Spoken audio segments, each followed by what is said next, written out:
Hi grade 9s, welcome back for the third revision video in our series of the biology side of natural science revision. In this video we're going to be going over two systems, contrary to what the first video suggested. We'll be doing both the respiratory system as well as the musculoskeletal system in this one video. So I will place a timestamp in the description or in a comment beneath the video so that you can see if you just want to revise the musculoskeletal system, you can see where to skip up to. Okay, so the respiratory system, the main purpose of this system is to transfer oxygen into the body and throughout the body and remove carbon dioxide from the body and transport it out the body. So basically it's responsible for the movement of gases within the body. Now, it's very, very important to remember that the reason we need oxygen is for cellular respiration. Okay, and we remember that cellular respiration is a conversion of glucose in the presence of oxygen to produce energy and the byproducts of carbon dioxide and water. Okay, now, we will also be speaking about the lungs in the excretory system, as they are responsible for excreting the metabolic water as well as the carbon dioxide that has been produced by the body. Okay, so we're going to jump straight in, looking at the diagram, and we're going to be looking at all the different features, the different organs associated with the system, and how each one works. Okay, so we start the process by looking at the nasal passage. Now, while the mouth cavity does serve the purpose of inhalation, we are able to breathe through our mouths. We focus on that with the digestive system, as it has the tongue and the teeth, which are those supportive organs that help to digest the food. But the nasal cavity is specially built for the primary function of inhalation. And we see this as this nasal cavity, it has tons and tons of blood vessels, it has got mucus in this nasal cavity, as well as hairs. Now what happens is the hairs in the nasal passage are responsible for trapping little bits of dirt, little bits of dust, and stops all these impurities from traveling into the lungs. We don't want those bits of impurities in our body, so the nose hairs actually acts as a filter to stop any big unwelcome particles from going into our respiratory system.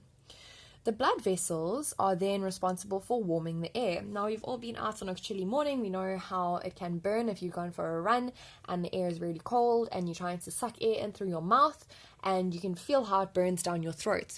I just touched my throat, but obviously you can't see that because it is on video. So, and I'm not in the frame, so there you go. Okay, so the blood vessels are responsible for warming this air, so we don't get that burning sensation that we do when we suck air in through our mouths. So the blood vessels use our body temperature, which is approximately 36 degrees, to warm that air that's coming in through the nasal passage.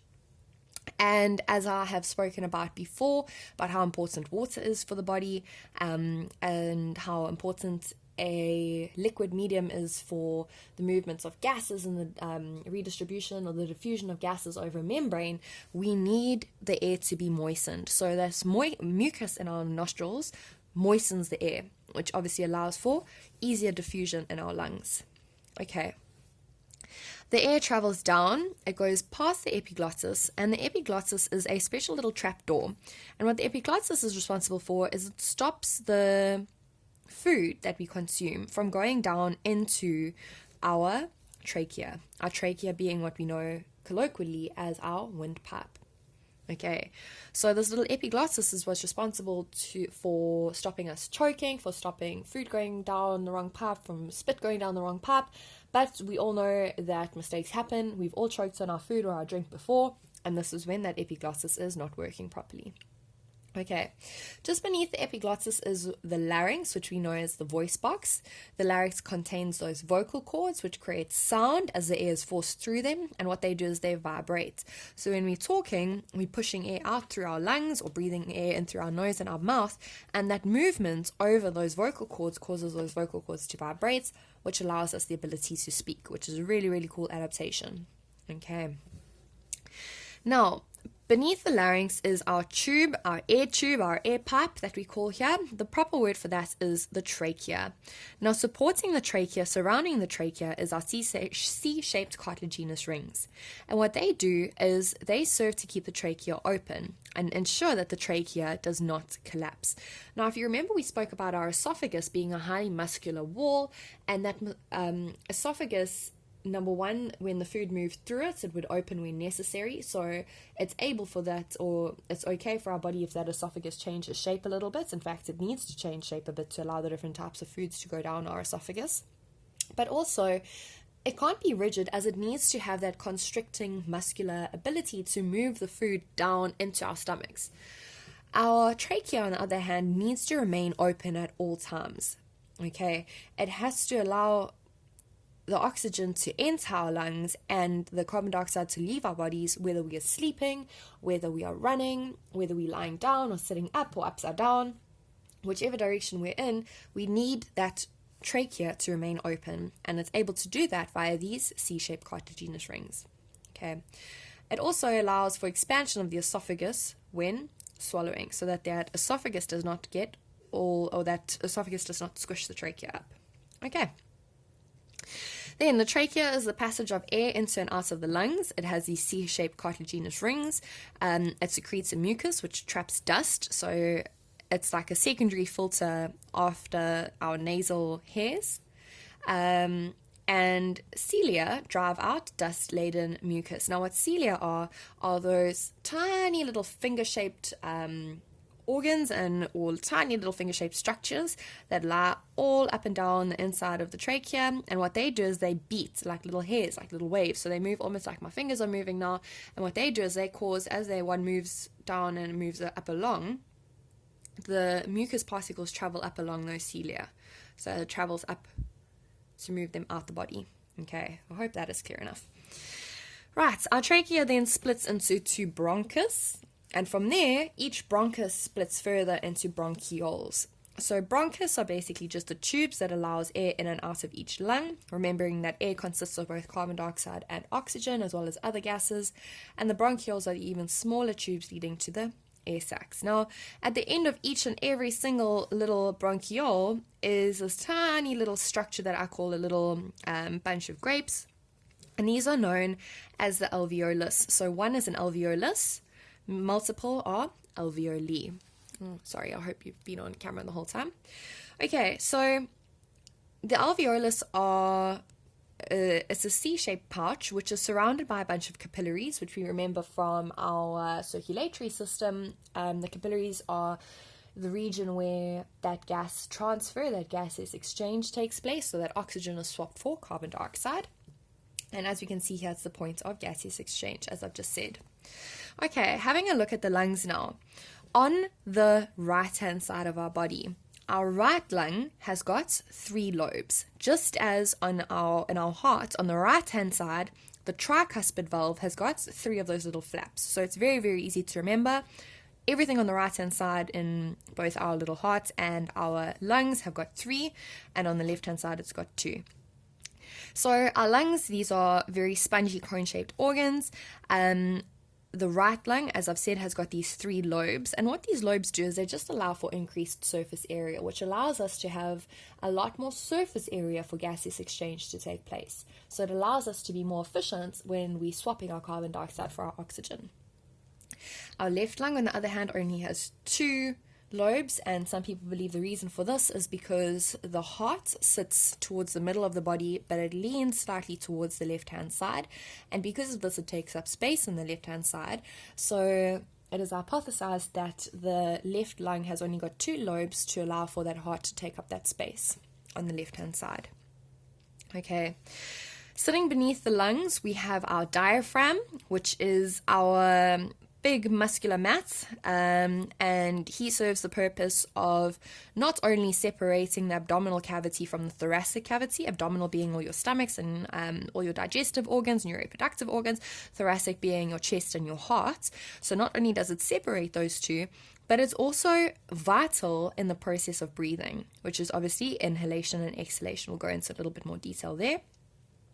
And here we can see a cross-section of our ribs. Okay, we have our rib cage, which not only protects our lungs, but is also responsible for the attachments of the intercostal muscles, which aid in inhalation and exhalation. So the intercostal muscles, they move the ribs, which allows for that movement. Okay, and I think that is all the components that we need to speak about. The last one we can just touch on is the pleura. And the pleura is responsible, just as the pericardium is responsible for covering the heart and looking after the heart, protecting the heart, the pleura is responsible for protecting the lungs. Okay, so we've got our nasal passage, epiglottis, larynx, which is our voice box, our trachea, which is our windpipe, those C-shaped cartilaginous rings, which allow it to be supported and to have structure, branches off into the bronchus branch off into bronchioles. At the end of each little at the end of each little bronchiole is an alveolus. We have many alveoli in our body. 2 lungs on either side. Right hand side has got 3 lobes, left hand side has got 2 lobes. We've got our ribs with our intercostal muscles, our pleura protecting the lungs, and of course our diaphragm, which we know assists in the breathing process. Okay. We're now going to speak about the difference between breathing, gaseous exchange, and cellular respiration. Okay, firstly, we always talk about cellular respiration. Cellular respiration, as we know, is a chemical change. Okay, it's a chemical process and it takes place in every single cell. Every cell that has a mitochondria has this cellular respiration occurring inside it. And what happens is, with cellular respiration that occurs here in the mitochondria, glucose, or energy that we get from food, is broken down in the presence of oxygen. So we need to have oxygen to break down that food. Okay, so part of the whole process of the respiratory system is to deliver oxygen to these mitochondria. So glucose in the presence of oxygen then produces energy and carbon dioxide and water. Okay, so if we read the description, cellular respiration is a chemical process that occurs when the mitochondria and involves a breakdown of food to release energy. Oxygen is used, carbon dioxide is released, and energy the body uses the energy released for all the different processes in the body. Okay, so when we see the word respiration and cellular respiration, we know it's not the cells themselves breathing. Okay, we know that this occurs in every cell in the body, and the only thing it really has to do with the respiratory system is that it receives this oxygen and obviously releases that carbon dioxide. But the two main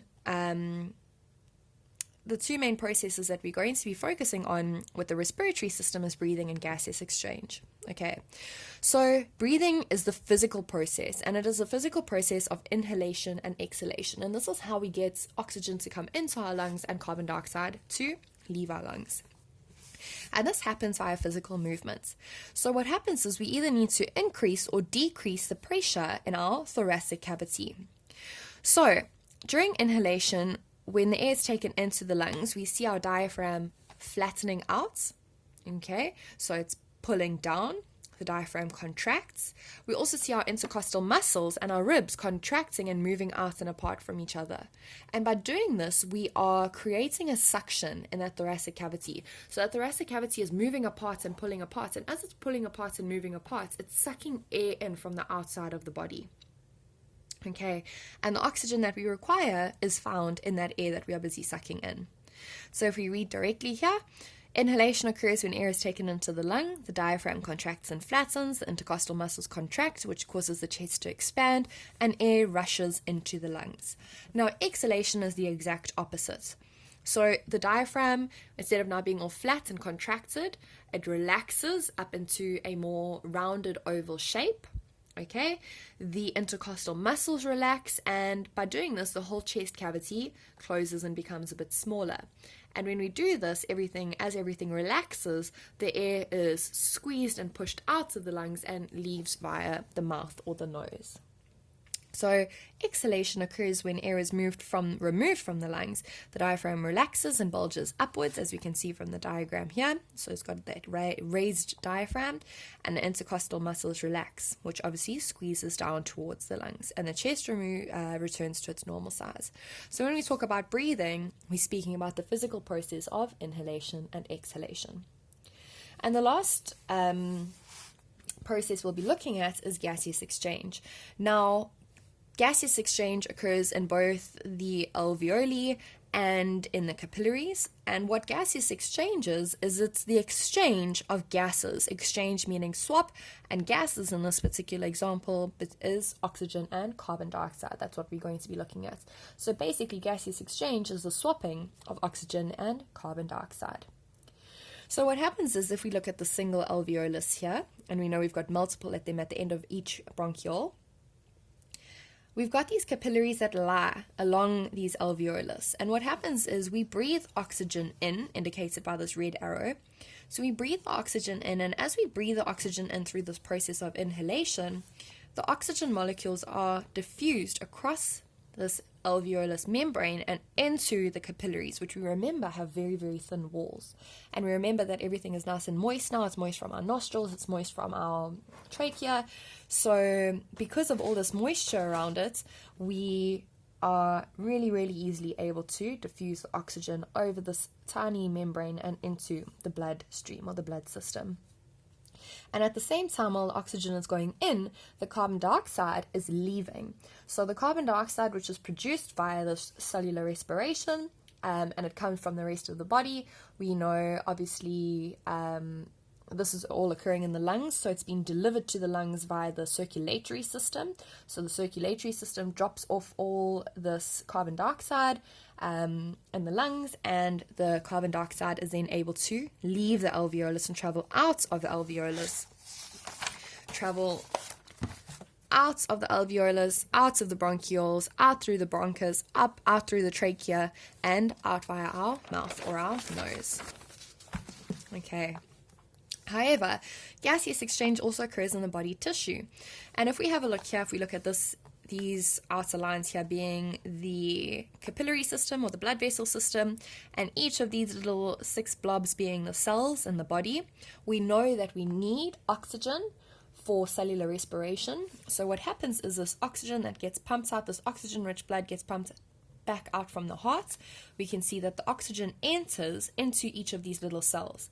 And as the oxygen enters into each of these cells, at the same time, the carbon dioxide that was previously produced by cellular respiration then leaves the cell. Okay, so that deoxygenated blood then travels out via the veins and back up towards the heart. And we will now finish off the system by looking at the respiratory system and the health issues related with the respiratory system, I should say.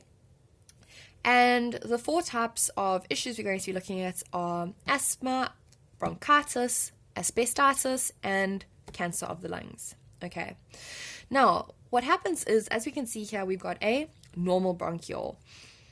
An asthmatic bronchiole is much thicker, which means that the air has a much narrower passage to travel through in an asthmatic person when compared to a normal person.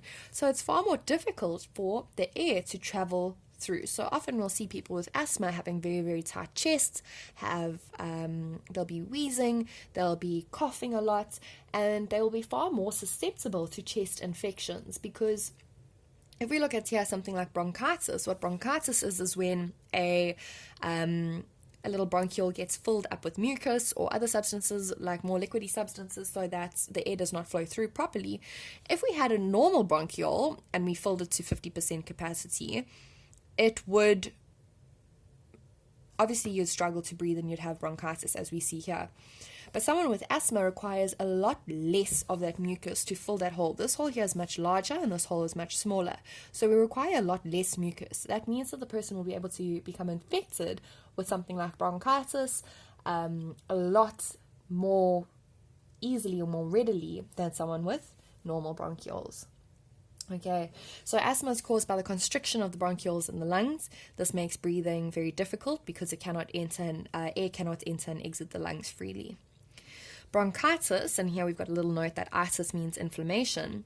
Bronchitis is caused by the exposure of infectious microorganisms or pollution. So basically what happens is, as we know, as the air is traveling down our trachea, as the air is traveling down our bronchioles, our bronchus, it is being exposed to this mucus. And that mucus that I spoke about with those cilia that beat to get those substances out of the body, there's a lot of mucus involved in trapping that dirt and dust in order for that cilia to move that mucus out the body. Okay, now what happens is when we have overexposure to this bacteria, to these microorganisms, to air pollution, it causes a buildup of mucus. So what that mucus is trying to do is it's trying to protect this bronchiole. Okay, so the presence of the mucus then prevents the free movement of air into the lungs, and breathing becomes far more difficult. And the last two, very quickly, asbestitis. This is a lung disease that arises from breathing in asbestos fibers. Luckily, we have far more regulations when it comes to asbestos than we did in the past. In the past, almost every paint, every roof tile, any sort of building material was mixed with asbestos. But luckily, we don't have that as much anymore, because we know of these effects. So what these asbestos fibers do is they cause severe chest pain, coughing, shortness of breath, and we find it often in asbestos mine workers who suffer from this asbestitis. As they're busy mining it, obviously they're being exposed to the different little fibers of asbestos in the air. And finally, cancer of the lungs. We know that cancer is the unregulated growth of cells. It is the unchecked growth of cells to form a tumor, which is basically a whole bunch of cells that have no real purpose, do not function properly, and they cause negative influence on their surrounding tissue.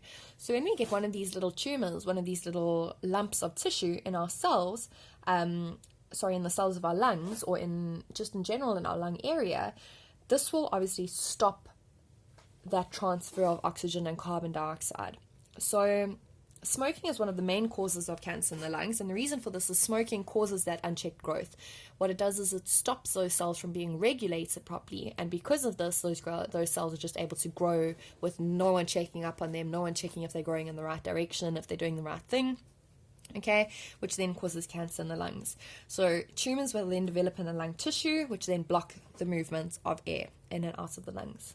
Okay, and in fact, I am actually going to stop the video there. So no timestamp for this one. We are already on 22 minutes. So we'll be doing musculoskeletal system in the next video.